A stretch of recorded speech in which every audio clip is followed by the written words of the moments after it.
예, 할렐루야. 평안한 밤 보내셨습니까? 오늘 또 주님께서 잘해주시는 복된 하루가 될 줄로 믿습니다. 오늘 같이 나눌 묵상의 본문은 이사야서 29장 1절에서 14절까지 말씀입니다. 29장 1절에서 14절, 제가 한번 읽겠습니다. 슬프다 아레엘이여 아레엘이여 다윗이 진친 성읍이여 해마다 절기가 돌아오려니와 내가 아리엘을 괴롭게 하리니 그가 슬퍼하고 애곡하며 내게 아리엘과 같이 되리라. 내가 너를 사면으로 둘러 진을 치며 너를 애워 대를 쌓아 너를 치리니 네가 낮아져서 땅에게 말하며 네 말소리가 나직히 티끌에서 날 것이라. 내 목소리가 신접한 자의 목소리같이 땅에서 나며 네 말소리가 티끌에서 지끌이리라. 그럴지라도 네 대적의 무리는 세미한 티끌 같겠고 강포한 자의 무리는 날려가는 겨 같으리니 그 일이 순식간에 갑자기 일어날 것이라. 만군의 여호와께서 우레와 지진과 큰 소리와 회오리 바람과 폭풍과 맹렬한 불꽃으로 그들을 징벌하실 것인즉 아리엘을 치는 열방의 무리 곧 아리엘과 그 요새를 쳐서 그를 공고하게 하는 모든 자는 꿈같이 밤의 환상같이 되리니 줄인 자가 꿈에 먹었을지라도 깨면 그 속이 여전히 비고 목마른 자가 꿈에 마셨을지라도 깨면 곤비하며 그 속에 갈증이 있는 것 같이 시온 산을 치는 열방의 무리가 그와 같으리라. 너희는 놀라고 놀라라. 너희는 맹인이 되고 맹인이 되라. 그들의 취함이 포도주로 말미암음이 아니며 그들의 비틀거림이 독주로 말미암음이 아니니라. 대저 여호와께서 깊이 잠들게 하는 영을 너희에게 부어주사 너희의 눈을 감기셨음이니 그가 선지자들과 너희의 지도자인 선견자들을 덮으셨음이라. 그러므로 모든 계시가 너희에게 봉안책의 말처럼 되었으니 그것을 글 아는 자에게 주며 이르기를 그대에게 청하노니 이를 읽으라 하면 그가 대답하기를 그것이 봉해졌으니 나는 못 읽겠노라 할 것이요. 또 그 책을 글 모르는 자에게 주며 이르기를 그대에게 청하노니 이를 읽으라 하면 그가 대답하기를 나는 글을 모른다 할 것이니라. 주께서 이르시되 이 백성이 입으로는 나를 가까이 하며 입술로는 나를 공경하나 그들의 마음은 내게서 멀리 떠났나니 그들이 나를 경외하면 사람의 계명으로 가르침을 받았을 뿐이라. 그러므로 내가 이 백성 중에 기이한 일, 곧 기이하고 가장 기이한 일을 다시 행하리니 그들 중에서 지혜자의 지혜가 없어지고 명철자의 총명이 가려지리라. 아멘. 예, 오늘 이 1절의 본문은 슬프다 아리엘이여 아리엘이여 라고 하면서 이제 표현이 시작됩니다. 아리엘이라는 단어는 우리가 잘 접하지 못한 단어인데 이제 어떤 의미가 있는가 하면 거기에 보니까 1절에 아리엘이여 다윗이 진친 성읍이여 이렇게 나오죠. 그 다윗이 진친 성읍, 다윗성, 예루살렘성을 지금 의미하는 것으로 우리가 보게 됩니다. 그리고 아리엘이라는 이 문자적인 의미는 어떤 의미가 있는가 하면 번제단 이런 의미가 있습니다. 번제단 위에서 제물을 이제 불태우는 그 번제단 위에 있는 그것을 아레일이라고 한다라고 그렇게 또 알려져 있습니다. 그러니까 이 번제단이 있는 성은 예루살렘 성이죠. 그러다 보니까 예루살렘 성을 또한 아리엘 이렇게 부르는 것이 아닌가 이제 그렇게 보는 견해도 있습니다. 오늘 내용을 보면 그러면 왜 1절에서 슬프다 아리엘이여 이렇게 했을까요? 도대체 무엇이 슬프길래 슬프다라고 했겠습니까? 그 이유는 1절 하반절에부터 2절까지가 그 이유입니다. 이유는 해마다 절기가 돌아오려니와 내가 아리엘을 괴롭게 하리니 그가 슬퍼하고 애곡하며 내게 아리엘과 같이 되리라. 해마다 절기가 돌아오려니와 이것은 해마다 예배 때가 되어지면 예배를 드린다는 거죠. 제사 때가 되어지면 관례대로 전통대로 예배와 제사를 드리지만 근데 2절에 내가 아리엘을 괴롭게 하리니 아리엘이 되리라. 이 같은 문장의 아리엘이 다른 뜻으로 두 번이 사용이 되어지죠. 첫 번째 아리엘은 무엇일까요? 첫 번째 아리엘은 예루살렘 성을 가리킵니다. 두 번째 아리엘이 되리라. 이 두 번째 아리엘은 번제단을 가리킵니다. 그러니까 어떤 의미인가 하면요. 유다가 절기가 되었다고 예배를 드리고 또 관례대로 전통대로 예배를 하나님 앞에 드리겠지만 그렇지만 예루살렘 성은 번제단처럼 불에 탈 것이다. 이런 의미입니다. 자, 그래서 슬프다. 아리엘이요, 예루살렘 성이요, 예루살렘 성이요. 그렇게 시작을 하는 거죠. 자, 그러면 하나님께서 왜 이 예루살렘 성을 불타게 하실까요? 번제단이처럼 그렇게 불타는 그런 도시가 되게 하시겠습니까? 그 이유는 하나님이 이 유다에 대한 심판을 이야기하시면서 아리엘처럼 되겠다라고 말씀하셨잖아요. 근데 이 아리엘이라는 단어를 사용하시는데 이것은 그냥 불탈 것이다 이래도 되는데 불타는 번제단 이름을 갖다 대면서 사용을 하셨다는 거예요. 제사와 관련이 있는 거죠. 그리고 1절 끝에 보니까 해마다 절기가 돌아오려니와, 그 절기는 어떤 절기인가 하면 절기 때마다 제사를 지내는 겁니다. 그래서 제사를 해마다 절기가 되었다라고 또 규칙적으로 그때마다 절기대로 제사를 지낸다는 겁니다. 제사와 연결이 되어지죠. 또 이사야서에서 앞부분에 이미 언급되었던 것처럼 유다의 죄악은 무엇이었는가 하면 유다의 죄악이 바로 가정스러운 제사가 바로 유다의 죄악이었던 겁니다. 그러니까 하나님이 아리엘을, 예루살렘 성을 아리엘 번제단처럼 불타게 심판하실 것인데 그렇게 하시는 이유가 무엇인가 하면 이들의 가정스러운 제사, 가정스러운 예배 때문에 하나님이 그렇게 하신다는 거예요.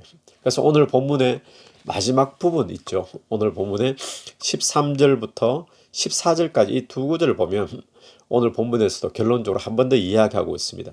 이 백성이 입으로는 나를 가까이 하며 입술로는 나를 공경하나 그들의 마음은 내게서 멀리 떠났나니, 이렇게 표현하죠. 그러니까 유다의 죄악은 무엇인가 하면 유다의 죄악은 절기 따라서 예배는 잘 드립니다. 관례 따라서 예배도 잘 드립니다. 그런데 가정스러운 예배, 위선적인 예배, 이런 예배가 되기 때문에 주님께서 그것을 책망하시고 지적하고 있는 것이죠. 여러분, 오늘 하나님이 지적하시는 것은 하나님의 백성들의 예배를 다루는데 위선적인 예배와 외식적인 신앙의 모습을 다루고 계시죠.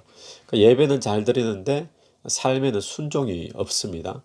또 예배의 형식은 다 갖춰져 있는데 빠지지도 않는데, 근데 실제적으로 삶에서는 늘 하나님이 기뻐하시지 않는 불의를 행하는 그런 모습을 사는 이스라엘 백성, 그것이 오늘 유다의 모습이었죠. 여러분, 오늘 저와 여러분은 어떻습니까? 우리도 주일마다 어김없이 예배에 빠지지 않고 예배를 드리고 있지 않습니까?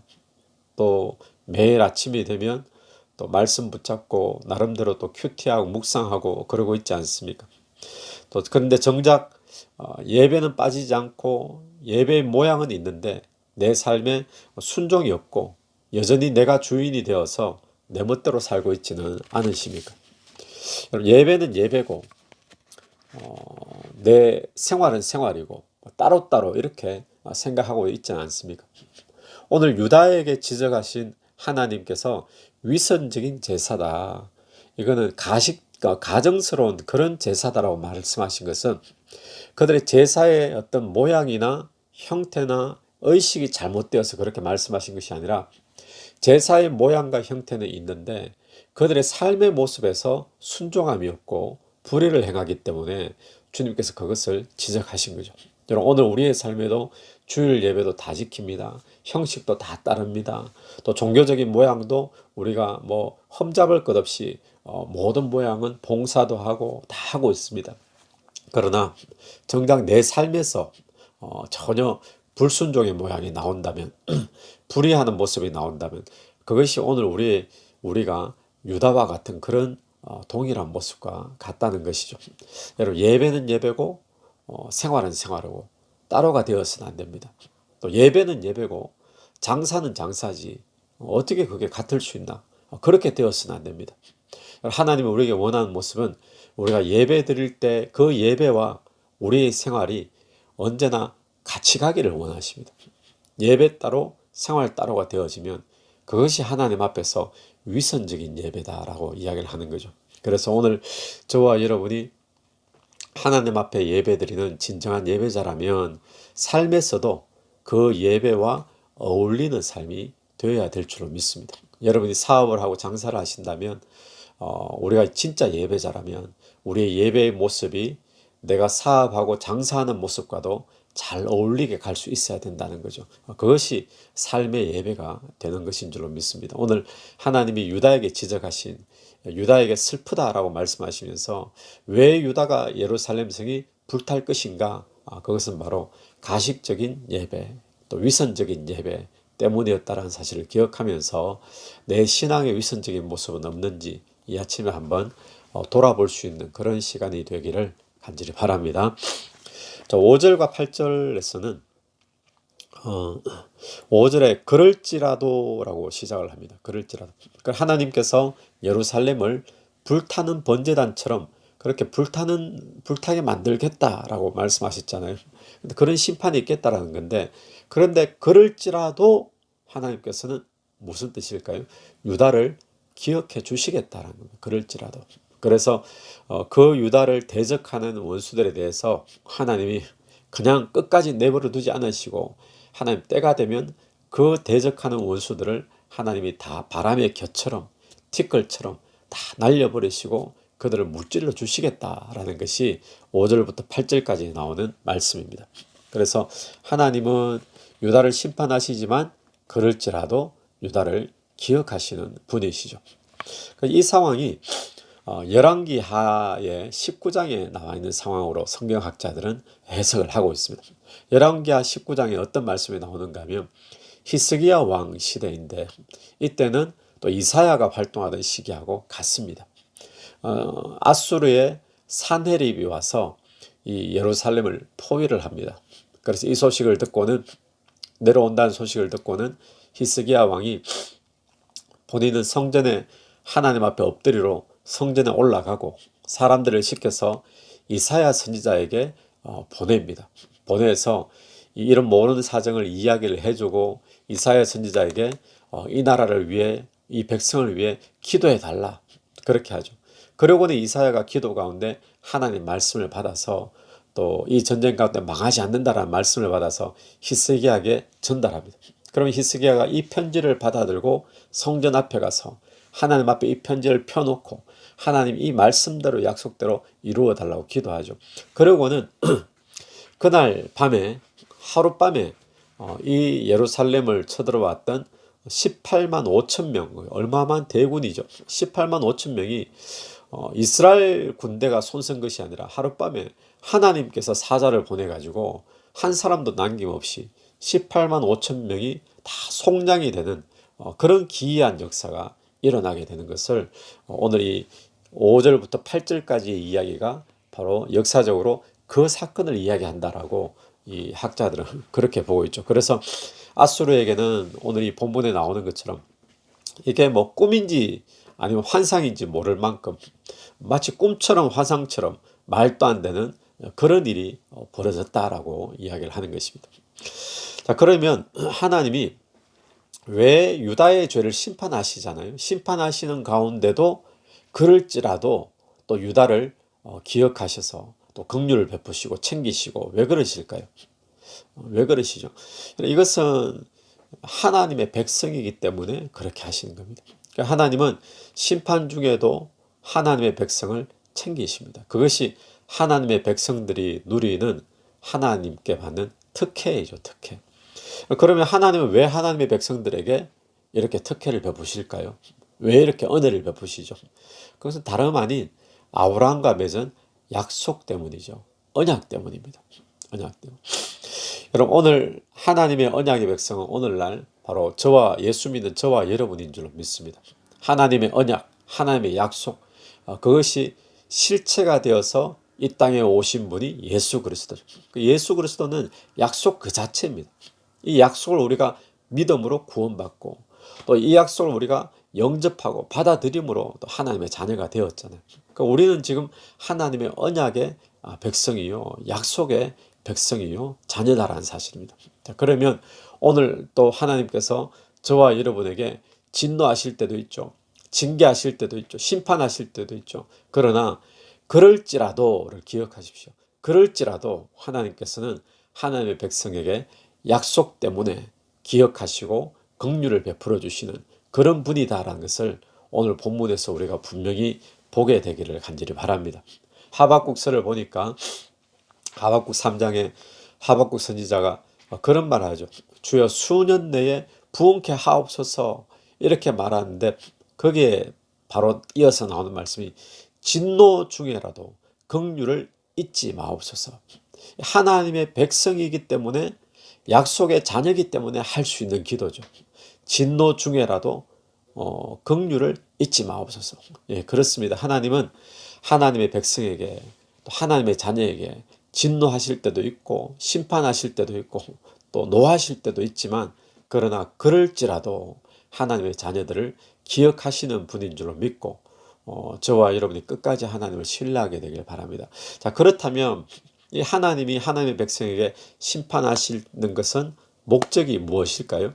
그 목적은 멸망이 아니라는 거예요. 그럼 그 목적이 뭐냐? 멸망이 아니라 그들을 교육시키고 연단시키기 위해서 하나님께서는 하나님의 백성들에게 때로는 고통을 주시고 또 이방 나라에게 침략당하게 하시고 또 그렇게 만들어 주시는 하나님 오늘 또 저와 여러분에게 어떤 아픔을 주실 때 위기를 주실 때 그것은 망하게 하려는 것이 아니라 저와 여러분에게 어떤 교육을 목적으로 또 연단을 목적으로 그렇게 하신다라는 사실을 오늘 기억했으면 좋겠습니다. 자, 그럼 오늘 본문에서는 이 유다에게는 어떤 교육을 시키길 원하셨을까요? 이것을 통해서 또 어떤 연단을 시키기 원해 무엇을 고치길 원하셨을까요? 9절부터 이제 마지막 절까지가 이제 거기에 대한 내용인데 9절에 보면 맹인이 되고 맹인이 되라. 또 그들의 취함이 취했다는 거예요. 취하면 비틀거리죠. 비틀거리고 취하고 이것은 포도주로 말미암은 것이 아니라 10절에 보니까 대저 여호와께서 깊이 잠들게 하는 영을 너에게 부어주사 너의 눈을 감기셨다. 눈을 감기니까 맹인이 되죠. 눈이 있어도 보지 못하고 또 취해가지고 비틀거리고 판단도 못하고 제대로 이렇게 걷지도 못하고 왜 그렇게 되었는가? 여호와께서 그렇게 만드셨다는 것입니다. 그러니까 11절에 보면요. 10절 마지막에 보면 그가 선지자들과 너희의 지도자인 선견자들을 덮으셨습니다. 이게 덮어버렸다. 보이지 않는 거예요. 그러니까 답답한 거죠. 11절 그러므로 모든 계시가 너희에게 봉한 책의 말처럼 되었습니다. 계시가 봉해져 있는 것처럼 그러니까 계시가 지금 해석이 안 되는 겁니다. 계시가 보이지 않는 거죠. 왜요? 하나님께서 다 덮어버리시고 눈을 감겨버리시고 잠들게 만들어 버리셨기 때문에. 그래서 11절 그것을 글 아는 자에게 주며 이르기를 그대에게 청하는 이를 읽으라 하면 그가 대답하기를 그것이 봉해졌으니 나는 못 읽겠노라. 또 12절도 마찬가지죠. 또 읽으라 그러면 나는 글을 모른다. 그래 이게 책이 지금 봉해져 버리게 만드신다는 겁니다. 눈을 감기고. 자, 그럼 왜 이런 일이 일어났을까요? 왜 이렇게 하시느냐? 앞부분에는 심판의 모습이 있었고 또 뒷부분에는 하나님이 계시를 닫으시고 또 보지 못하게 하고 또 취해버리게 만들고 왜 이렇게 되었는가? 그 해답은 이유의 해답은 13절 말씀이 오늘 본문의 답이죠. 우리 같이 한번 읽을 수 있는 분들은 같이 읽으시면 좋겠는데 제가 읽겠습니다. 주께서 이르시되 이 백성이 입으로는 나를 가까이 하며 입술로는 나를 공경하나 그들의 마음은 내게서 멀리 떠났나니. 이유는 무엇인가 하면 입술로 또 입으로 말은 하나님을 경외하고 하나님을 공경한다고 하지만 그들의 마음은 하나님께 다 떠나버렸기 때문에 그래서 하나님께서 어떻게 만드시느냐. 하나님께서 만드신 것이 맹인이 되게 하고 보아도 못 보도록 깨닫지 못하도록 또 취해버리게 만들었다는 겁니다. 여러분 오늘 저와 여러분에게 가장 힘든 어떤 징계와 심판이 있다면 그것은 하나님의 말씀이 들리지 않는 것이죠. 설교를 들어도 또 성경을 보아도 또 하나님께서 어떤 영감도 주시지 않고 또 하나님의 뜻도 모르겠고 가려버리는 것입니다. 그런 일이 왜 벌어지느냐? 입술로는 주를 믿습니다. 경외합니다. 공경합니다. 하지만 내 마음이 주께로 멀어져 버리면 주님의 음성이 더 이상 들리지 않도록 하겠다는 것이죠.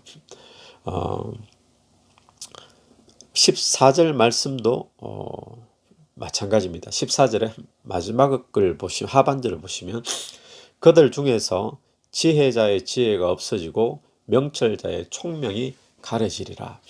저는 저와 여러분에게 지혜와 명철이 가려지지 않게 되기를 간절히 바랍니다. 지혜와 명철, 옛날 어른들 총기 그러잖아요. 총기가 반짝반짝 영적으로 빛나는 그런 삶이 되기를 간절히 바랍니다. 그것이 우리의 지혜잖아요. 근데 언제 그럴 수 있느냐? 언제 그럴 수 있느냐? 우리가 입술로만 주를 공경하는 자가 아니라 우리의 마음이 진짜 주님을 공경하는 자가 될 때, 그럴 때 지혜와 총기가 넘치게 되겠죠. 저는 오늘 이 본문에서 저에게 제일 와닿는 말씀은 13절 말씀이었습니다. 13절에 보니까 입으로는 또 입술로는 나를 가까이 한다 그러고 주님을 공경한다 그러지만 마음은 멀리 떠났다. 그러면서 그들이 나를 경외함은 사람의 계명으로 가르침을 받았을 뿐이니라. 하나님을 경외함이 있어요. 모양은 있는데 이게 어떤 모양인가 하면 배워서 경외하는 거 있죠. 그냥 책 보고 지식적으로. 그래 어릴 때부터 모태신앙으로 자라가지고 늘 접했던 문화가 그냥 그런 문화니까 그래서 그냥 하나님을 경외하는 거지. 늘 교회에 그냥 나가는 거지. 본인의 신앙이 있어서 교회에 나가는 거 말고 이걸 지금 의미하는 거예요. 그러니까 오늘 우리가 하나님을 경외함이 배워서 익힌 그런 경외함이냐 아니면 내 마음에서 정말 나오는 진실된 경외함이냐 우리가 돌아봐야 될 줄 믿습니다. 여러분 우리의 신앙은 어떨까요? 여러분의 신앙은 어떻습니까? 신앙이 배워서 익힌 신앙입니까? 아니면 실제적인 살아있는 신앙이십니까? 또 우리가 하나님을 아는 것도 늘 배우고 외우고 익혀서 그렇게 하나님을 알고 있습니까? 아니면 정말 하나님과의 어떤 실제적인 교제를 통해서 우리 하나님을 알고 있습니까?